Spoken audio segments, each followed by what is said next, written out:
Hello good morning. तर कसे आहात? मजेत ना? आणि मजेतच असायला हवे. तर आज तुमचं वेलकम आहे माझ्या न्यू ब्लॉगमध्ये. तर आज मोठा ब्लॉग आहे आणि आमचं दोघांचंही माय लेकरांचं बघा ट्युनिंग किती सेम आहे. इतकं पण सेम नाही, पण जास्त करून मॅच करायचा प्रयत्न केला आहे. आणि इकडे मस्त गरमागरम चहा आणि कांदे पोहे बनवले होते. पोहे खूप दिवसांनी बनवले होते मी, कारण मध्ये हजबंड ऑफिसला जात होते, त्यामुळे मी एकटीसाठी तर काही नाश्ता वगैरे बनवत नव्हते. डायरेक्टली जेवणच करून घ्यायचे. आणि नंतर मस्त असं रविवार होता, म्हटलं चला आज काहीतरी स्पेशल बनवूया. म्हणून मी इकडे मुगाची डाळ भिजवली, सकाळीच टाकली होती आणि मस्त अशी भिजली. आणि त्यानंतर आज आम्हाला जायचं होतं डीमार्टमध्ये, कारण इथे ग्रॉसरी घ्यायची होती. खूप दिवसांचं चाललं होतं, 2-3 दिवसापासून टाळाटाळ चालली, पण फायनली आज तो दिवस आला आणि आम्ही गेलो बाहेर. मस्त यांचं आईस्क्रीम खाणं सुरू होतं. विहानला मी थोडीशीच दिली, कारण मी त्याला आणखी देत नाही, कारण त्याला कायमच सर्दी वगैरे होण्याचे चान्सेस असतात ना, म्हणून मी टाळाटाळ करत असते. त्यानंतर सकाळी सकाळी मस्त असं आवरून घेतलं. आणि रविवार म्हटलं की दिवसभर घरातली कामं आवरण्यातच वेळ जातो. त्यानंतर विहानला मी मूग डाळीचे सेम ते भिजवलेल्या डाळीपासून मस्त अशी थालीपीठ बनवले, पण साहेबांना काही खायचा मूड नव्हता, त्यालाही अशी भूक लागतच नाही आजकाल.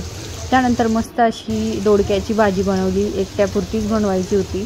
आणि मस्त असे भजे बनवले आणि भाकरी बनवून घेतल्या. आणि काल मी जे ग्रॉसरी मधून शेंगदाणे आणले होते ते सगळे भाजून ठेवले, कारण ते जास्त दिवस टिकतात, कारण तसे ठेवले तर ते खराब होतात पटकन. आणि मस्त अशी गरमागरम भजी तळून घेतली. इतकी छान कुरकुरीत भजी झाली होती आणि सगळ्यांनाच खूप आवडली. त्यानंतर आमची इरा क्लासिकल डान्स करते, सो तिचं चालू होतं, तर हा तिचं बघून काहीतरी आपलं मस्त तिचं मागे काहीतरी चान्स मारून घेत होता. डान्स कसा करायचा दीदीला सांगत होता, दीदी असं करायचं तसं करायचं.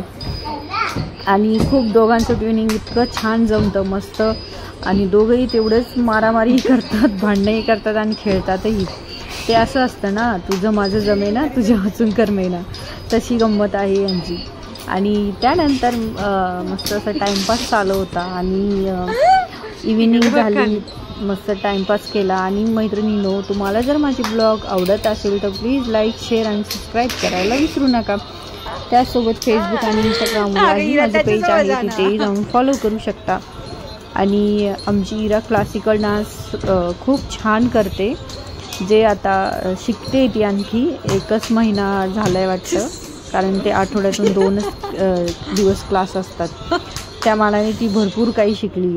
त्यानंतर विहानला भूक लागली होती, म्हणून मस्त असे मखाना भाजवले. ही 1 वर्षापुढील मुलांसाठी एकदम मस्त आहे, पण मैत्रिणीनं फक्त ते चॉकिंगचं तुम्ही जास्त काळजीपूर्वक द्या, कारण मुलांना त्यांनी चॉकिंग होऊ शकतं गळ्यामध्ये, त्यामुळे थोडं काळजीपूर्वक द्या. त्यानंतर काल मी मस्त असे शॉपमधून आणलेले मठ छान असे भिजवले होते आणि बघा त्याला एकाच दिवसात किती मोड आले, इतके छान मोड आले. आणि त्याची टेस्टही इतकी छान लागत होती, कारण जे शॉपमधून रेडीमेड घेऊन येतो त्याची टेस्ट एकदम खराब लागते, एवढं काही छान लागत नाही ते.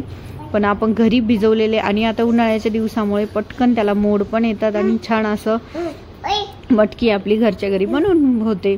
त्यानंतर हे खूप दिवसानंतर मी ह्यांचं टॉईज हे काढलं खेळायला, कारण मी हा इतका आता घरात पसारा करतो. म्हटलं चला आता हे याच्यामध्येच खेळतील आणि टॉईज पण यामध्येच ठेवतील. आणि छान खेळत होते. तुम्हाला जर हवं असेल तर ॲमेझॉनवर आहे अवेलेबल. असा संपवला आजचा दिवस.